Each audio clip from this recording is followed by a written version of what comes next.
Да, вот это у нас как раз дагестанская уже рукопись, да? Это 19 Да, век? это дагестанская рукопись, это начало 19 века, широко распространенное сочинение Канзу Рагибин, Шарх Минхадж Талибин, то есть это комментарий Джалалдина Махалли, того самого, кто писал тафсир, на сочинение Минхадж Талибин имама Навави.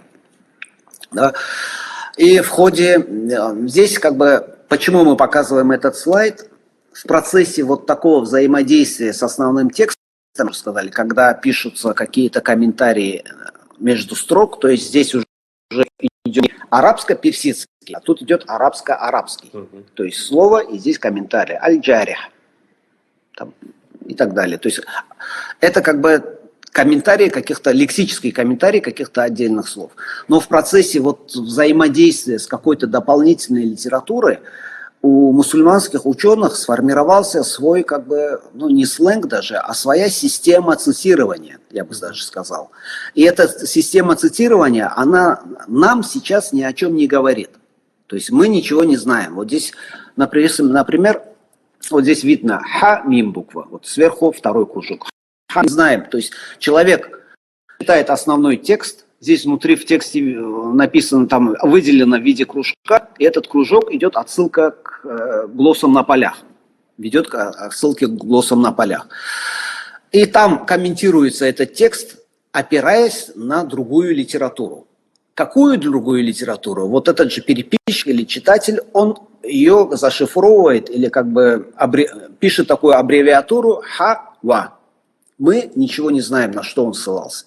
Но это для нас непонятно, но для специалистов по мусульманскому праву, которые, подчеркиваю, получались именно вот в этой традиции, для него это очевидно. Хава означает имя какого-то автора. Шихаб – это, скорее всего, Шихабуддин ар-Рамли.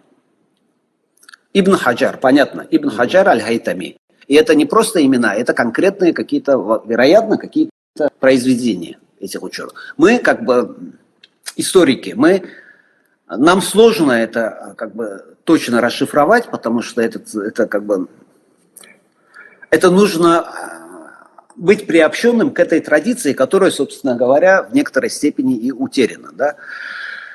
Но для ученого 19 века, последующего, который читает это же сочинение, для него это не составляет никаких трудов, для него это так же привычно, как для любого современного историка привычно чьи-то там футнот, эти ссылки в научной Фактически литературе. это традиционные ссылки, ссылочный аппарат исламской науки, который позволял понимать лучше основной текст. Причем вот если тоже обратить внимание, в рукописи то, что надчеркнуто красными чернилами, это основной текст сочинения. Матн. Это текст сочинения имама Навави. Да, к которому дальше уже идет комментарий. Он может быть лексический, может быть объясняющий по сути.